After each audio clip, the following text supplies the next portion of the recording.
Bonjour et bienvenue. Aujourd'hui, on va parler d'un truc assez courant, je crois, ce fameux sentiment d'illégitimité. Ah oui, cette impression de ne pas être vraiment à sa place, hein. Exactement. Même quand on a fait des études, qu'on a de l'expérience, ou même quand on nous dit que c'est bien ce qu'on fait, ça persiste. C'est ça qui est troublant, oui. Les compliments, les preuves extérieures, ça glisse, ça ne convainc pas forcément à l'intérieur. On a justement des textes qui essaient d'analyser ça. Voilà. Donc l'idée, c'est d'essayer de comprendre ensemble pourquoi on ressent ça. Pourquoi ce doute s'installe alors que, bon, logiquement, on devrait se sentir légitime. Et d'où ça pourrait venir? C'est ça la question. C'est un peu comme une petite voix, non? Qui chuchote, est-ce que je mérite vraiment? Est-ce que je suis pas en train de tromper mon monde? Tout à fait. Ce décalage entre les faits, ce qu'on a accompli, et puis le ressenti. C'est vraiment ça qu'on va explorer. Ce qui est frappant d'abord, c'est que c'est pas logique. C'est même irrationnel. Hmm. On pourrait se dire, ok, bon, avec les diplômes, l'expérience, les retours positifs, ça devrait partir. Mais non. Non, pas forcément. Les sources qu'on a lues, elles disent que ça prend pas racine dans le rationnel, justement. Ça va chercher plus loin, dans des couches plus profondes de notre être. D'accord. C'est pas juste une question de manque de confiance en soi, alors c'est plus profond. C'est souvent plus complexe, oui.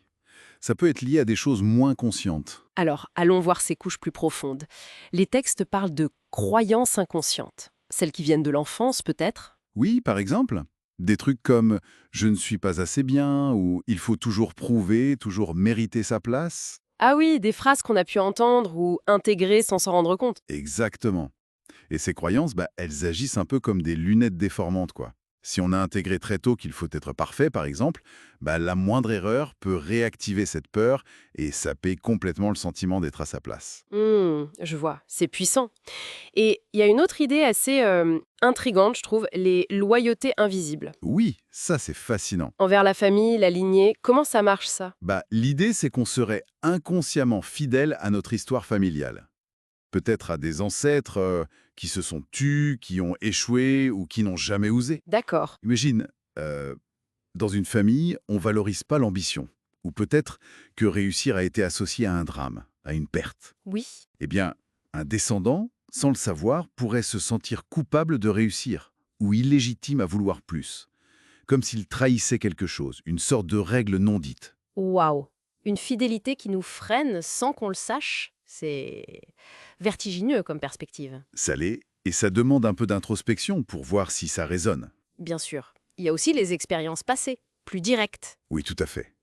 Les textes le mentionnent aussi. Si, par le passé, prendre sa place a été douloureux ou mal vu. Genre, si on s'est affirmé qu'on s'est fait critiquer, rejeter. Voilà. Ou si réussir a eu des conséquences négatives. Je sais pas, jalousie, conflit. On peut développer une sorte de peur, une appréhension à occuper pleinement sa place plus tard. Ça laisse des marques. Logique. Mais alors, le point vraiment important, que les sources soulignent toutes, Oui. c'est que ce sentiment d'illégitimité, même s'il est super présent, super réel pour la personne, Mhm. il ne parle pas de sa valeur réelle. C'est ça le truc, non? C'est là qu'on se trompe souvent. C'est la distinction cruciale. Et c'est libérateur de le comprendre. Ressentir ça, ce doute, cette illégitimité, ça ne veut pas dire que c'est vrai. C'est juste une perception. Exactement.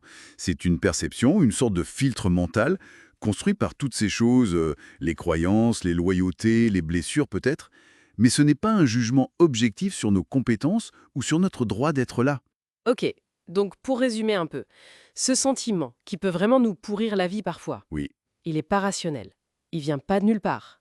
Il a des racines. souvent caché, Dans des croyances anciennes, des histoires de famille inconscientes, des expériences qui ont marqué. c'est ça. Et surtout, il faut se rappeler que c'est une sensation. C'est pas la vérité sur qui on est ou ce qu'on vaut. Absolument. Et ça m'amène à une dernière pensée, une question pour aller plus loin. Je t'écoute. Si ces fameuses loyautés invisibles à notre famille peuvent jouer sur notre sentiment de légitimité au travail ou dans nos projets, on pourrait se demander, est-ce qu'elles n'influencent pas aussi d'autres aspects de notre vie? Intéressant comme question. Nos relations amoureuses, par exemple, nos choix financiers, notre capacité à être heureux, tout simplement. Est-ce que là aussi, sans qu'on s'en rende compte, ces loyautés pourraient un peu dicter nos choix ou nous limiter? C'est une excellente question pour terminer. Ça ouvre tout un champ de réflexion sur ce qui nous guide vraiment, au-delà de nos intentions conscientes. Voilà. De quoi réfléchir.